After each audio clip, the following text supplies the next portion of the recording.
Assalamualaikum warahmatullahi wabarakatuh. Kami dari kelompok 14 akan menjelaskan mengenai pembuatan berkas-berkas perkara dan berita acara sidang. Pembuatan berkas-berkas perkara. Yang pertama yaitu surat kuasa. Kuasa secara umum dapat dilihat pasal 1792 Kitab Undang-Undang Hukum Perdata yang berbunyi pemberian kuasa adalah suatu persetujuan dengan mana seorang memberikan kekuasaan kepada seorang yang lain yang menerimanya untuk dan atas namanya menyelenggarakan suatu urusan. Menurut Yahya Harahap, ada 3 sifat pokok yang dianggap penting untuk diketahui. Yang pertama, penerima kuasa langsung berkapasitas sebagai wakil pemberi kuasa. Yang kedua, pemberian kuasa bersifat konsensual. Ketiga, berkarakter garansi kontrak. Jenis kuasa yang diatur dalam undang-undang antara lain kuasa umum, kuasa khusus, kuasa istimewa, dan kuasa perantara. Kuasa di depan pengadilan. Bentuk kuasa yang sah di depan pengadilan untuk mewakili kepentingan pihak yang berperkara diatur dalam pasal 123 ayat 1 HIR. Menurut pasal 123 HIR atau pasal 147 ayat 1 RBG serta pasal 120 HIR, bentuk kuasa lisan diperbolehkan. Supaya pemberi kuasa dapat diwakili dalam suatu persidangan di pengadilan, maka harus menggunakan surat kuasa khusus. Syarat kuasa khusus diatur dalam Surat Edaran Mahkamah Agung Nomor 6 Tahun 1994, yaitu menyebut dengan jelas dan spesifik surat kuasa untuk berperan di pengadilan, menyebut kompetensi relatif, menyebut identitas dan kedudukan para pihak, dan menyebut secara ringkas dan konkret pokok dan objek sengketa yang diperkarakan. 2. Surat gugatan. Pada dasarnya, gugatan ada dua, yakni gugatan voluntair dan gugatan kontentiosa.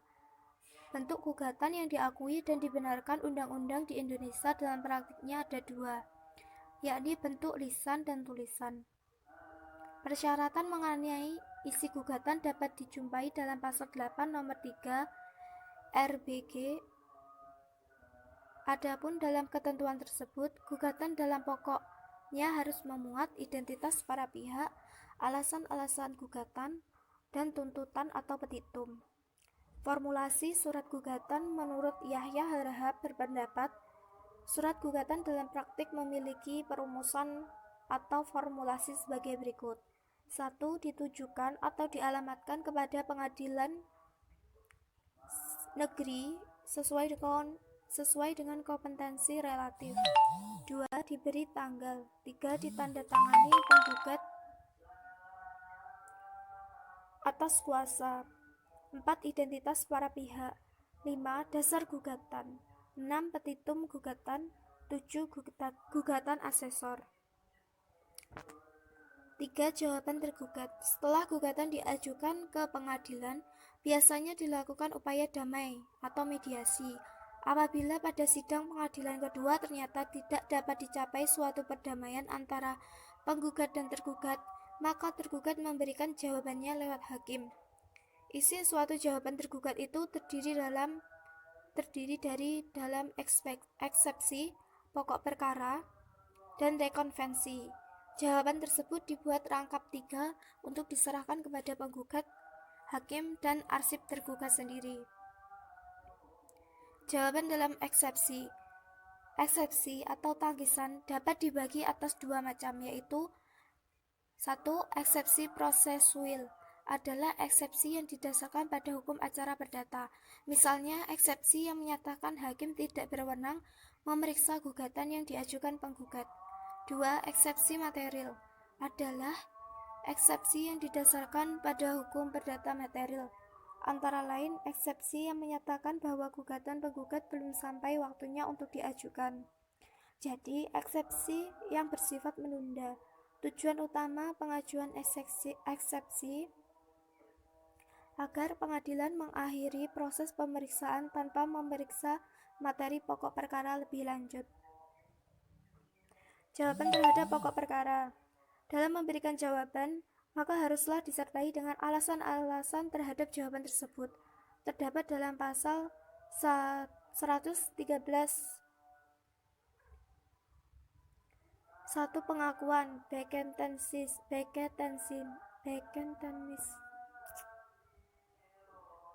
pada pengadilan negeri sesuai dengan kompetensi relatif. 2. Diberi tanggal. 3. Ditandatangani penggugat atau kuasa. 4. Identitas para pihak. 5. Dasar gugatan. 6. Petitum gugatan. 7. Gugatan asesor. 3. Jawaban tergugat. Setelah surat gugatan diajukan ke pengadilan, biasanya dilakukan upaya damai atau mediasi. Apabila pada sidang pengadilan kedua ternyata tidak dapat dicapai suatu perdamaian antara penggugat dan tergugat, maka tergugat memberikan jawabannya lewat hakim. Isi suatu jawaban tergugat itu terdiri dari dalam eksepsi, pokok perkara, dan rekonvensi. Jawaban tersebut dibuat rangkap 3 untuk diserahkan kepada penggugat, hakim, dan arsip tergugat sendiri. Jawaban dalam eksepsi. Eksepsi atau tangkisan dapat dibagi atas 2 macam, yaitu 1. Eksepsi prosesuil adalah eksepsi yang didasarkan pada hukum acara perdata. Misalnya, eksepsi yang menyatakan hakim tidak berwenang memeriksa gugatan yang diajukan penggugat. 2. Eksepsi material adalah eksepsi yang didasarkan pada hukum perdata material. Antara lain, eksepsi yang menyatakan bahwa gugatan penggugat belum sampai waktunya untuk diajukan. Jadi, eksepsi bersifat menunda. Tujuan utama pengajuan eksepsi agar pengadilan mengakhiri proses pemeriksaan tanpa memeriksa materi pokok perkara lebih lanjut. Jawaban terhadap pokok perkara. Dalam memberikan jawaban, haruslah disertai dengan alasan-alasan terhadap jawaban tersebut. 1. Yaitu pengakuan. 2. Membantah dalil gugatan. 3. Tidak mengakui dan tidak membantah. Jawaban dalam rekonvensi. Gugatan rekonvensi sering berpasangan dengan konvensi atau gugatan asli. Jarang digunakan dibanding gugatan karena istilah konvensi baru akan dipakai apabila ada rekonvensi. Gugatan rekonvensi lebih baik diajukan dalam bentuk tertulis. Yang perlu diperhatikan adalah gugatan rekonvensi harus memenuhi syarat format gugatan, yaitu 1. Menyebut dengan tegas subjek yang ditarik sebagai tergugat rekonvensi. 2. Merumuskan dengan jelas posita atau dalil gugatan rekonvensi berupa penegasan dasar hukum dan dasar peristiwa yang melandasi gugatan. 3. Menyebut dengan rinci petitum gugatan. 4. Replik. Replik adalah jawaban penggugat baik tertulis maupun lisan terhadap jawaban tergugat atas gugatannya. Replik diajukan penggugat untuk meneguhkan gugatannya dengan mematahkan alasan-alasan penolakan yang dikemukakan tergugat dalam jawabannya dan merupakan lanjutan setelah tergugat mengajukan jawaban. Dengan demikian, dapat dikatakan bahwa dalil-dalil yang digunakan penggugat dalam repliknya merupakan dalil-dalil yang membantah dalil tergugat dan memperkokoh dalil yang telah dikemukakan dalam gugatan semula. Dan dalil-dalil yang digunakan harus benar-benar mempunyai dasar hukum yang kuat. 5. Duplik. Setelah penggugat mengajukan replik, tahap pemeriksaan selanjutnya adalah duplik, yaitu jawaban tergugat terhadap replik yang diajukan penggugat. Terhadap replik penggugat, tergugat akan kembali menanggapi yang disebut dengan duplik. Hal ini ditegaskan pasal 142 RV yang memberikan kepada penggugat mengajukan replik atas jawaban tergugat dan memberikan hak kepada tergugat mengajukan duplik terhadap replik penggugat. 6. Pembuktian. Bukti-bukti yang berlaku dalam persidangan pengadilan dapat dilihat pada ketentuan pasal 1866 Kitab Undang-Undang Hukum Perdata dan pasal 164 HIR yang menyebut ada 5 macam alat bukti, yaitu bukti surat, bukti saksi, prasangkaan, pengakuan, dan sumpah. Beban pembuktian. Para pihak yang wajib membuktikan dengan mengajukan alat bukti yang sah menurut undang-undang. Mengenai siapa yang harus menyatakan peristiwa yang bersangkutan itu terbukti atau tidak adalah hakim. 7. Kesimpulan. Untuk itu, baik pihak penggugat maupun tergugat membuat kesimpulan yang diberi kesempatan oleh hakim yang diserahkan kepada majelis hakim dalam suatu persidangan secara bersamaan. 8. Memori dan kontra memori banding. Menurut Yahya Harahap, memori banding adalah risalah mengenai penjelasan keberatan atau memory of objection terhadap pertimbangan dan kesimpulan putusan pengadilan negeri berdasarkan fakta-fakta dan dasar hukum sebenarnya. Dalam memori banding, pemohon juga dapat meminta agar pengadilan tinggi dan tingkat banding melakukan pemeriksaan terhadap saksi-saksi atau ahli, baik pemeriksaan terhadap saksi atau ahli baru yang belum pernah diajukan maupun pemeriksaan ulang oleh pengadilan tinggi terhadap saksi atau ahli yang sudah diperiksa oleh pengadilan pada tingkat pertama. Untuk dapat mengajukan banding, diketahui terlebih dahulu bahwa putusan tersebut merupakan putusan yang tidak terlarang untuk diajukan banding. Misalnya putusan perdamaian. Tenggang waktu pengajuan memori banding ialah karena memori banding bukan merupakan syarat formal pengajuan banding, maka tidak ada pengaturan yang mengatur tenggang waktu apabila pembanding ingin mengajukan banding. Penyampaian memori banding dianggap paling tepat dilakukan bersamaan dengan permohonan banding. Apabila putusan PA pengadilan dimintakan banding, permohonan banding tersebut disampaikan kepada panitera pengadilan negeri yang menjatuhkan putusan baik secara tertulis maupun secara lisan dalam tenggang waktu 14 hari terhitung mulai hari pengumuman putusan kepada pihak yang berperkara atau yang berkepentingan. Permohonan banding harus disertai dengan pembayaran biaya perkara banding yang jumlahnya ditaksir oleh panitera pengadilan negeri tersebut. 9. Memori dan kontra memori kasasi.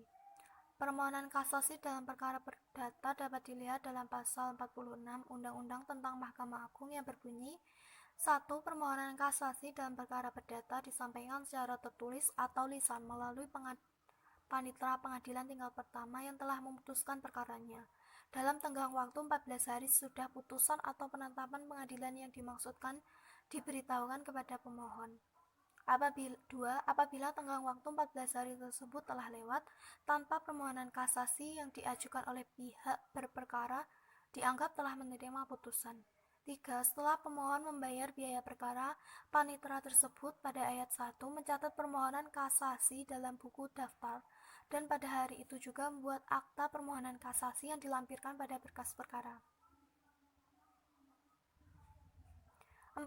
Selambat-lambatnya dalam waktu 7 hari setelah permohonan kasasi terdaftar, panitera pengadilan dalam tingkat pertama yang memutuskan perkara tersebut memberitahukan secara tertulis mengenai permohonan itu kepada pihak lawan.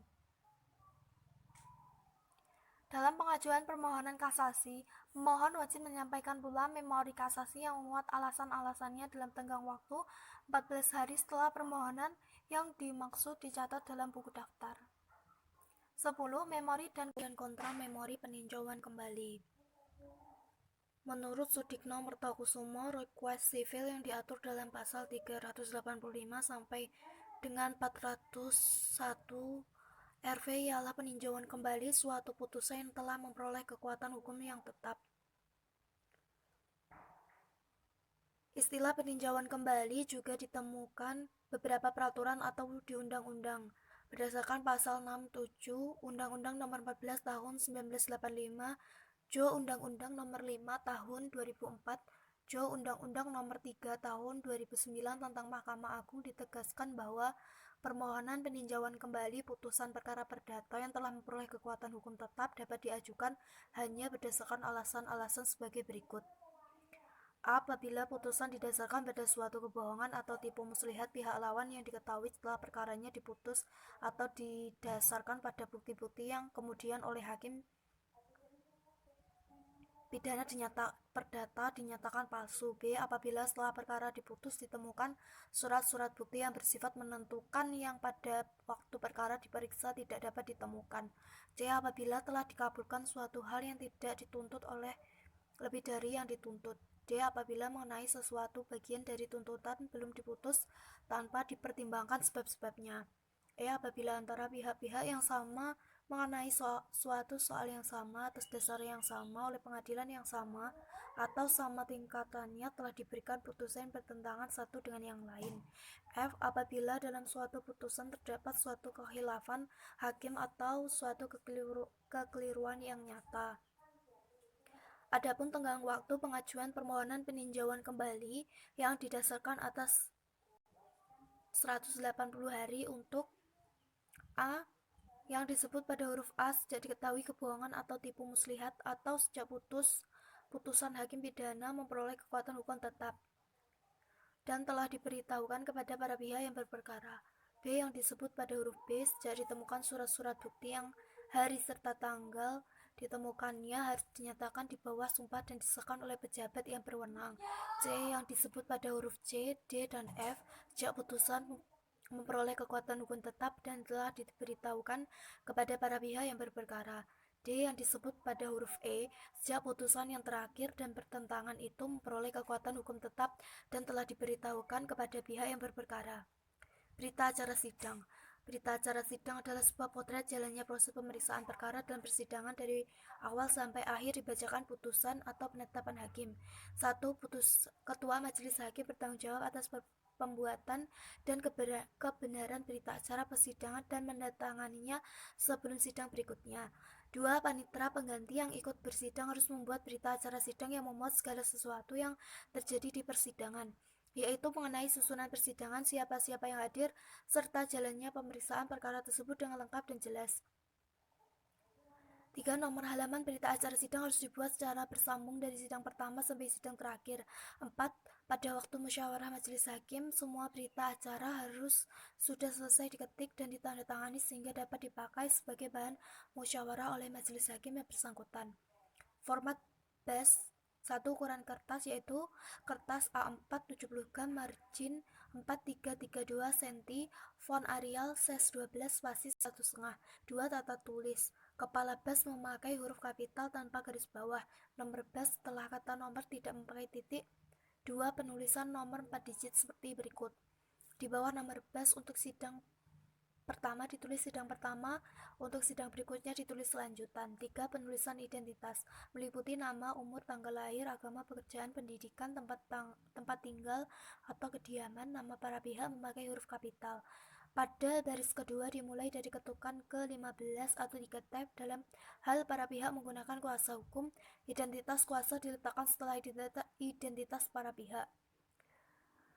Penulisan penggugat, pemohon, perlawan, tergugat, termohon, terlawan sebagai berikut. Penulisan nama ketua majelis dan panitera pengganti pada kaki BAS menggunakan huruf kapital semua atau awalnya saja. Kata melawan ditulis center text dengan menggunakan huruf kecil. Nomor halaman 4, nomor halaman BAS harus dibuat secara bersambung dari sidang pertama sampai sidang terakhir, diletakkan di sebelah kanan bawah. 5. BAS harus sudah selesai ditandatangani paling lambat sehari sebelum sidang berikutnya. 6. Renvoy SCG, SC, ST, Z, cross, paraf diletakkan sejajar dengan yang direnvoy sebelah kiri, dicoret dengan satu garis atau kata yang dicoret tetap terbaca. 7. Alinea masuk 5 karakter. 8. Bentuk BAS, balok atau iris talas. 9. Nomor halaman BAS dari awal sampai akhir bersambung, termasuk di dalamnya jawaban, rekonvensi, replik, duplik, re-replik, reduplik, alat bukti, kesimpulan, menjadi kesatuan dalam BAS dan diberi nomor urut halaman. Sekian presentasi dari kelompok 13. Apabila ada kurang lebihnya, mohon maaf. Sekian dan terima kasih. Wassalamualaikum warahmatullahi wabarakatuh.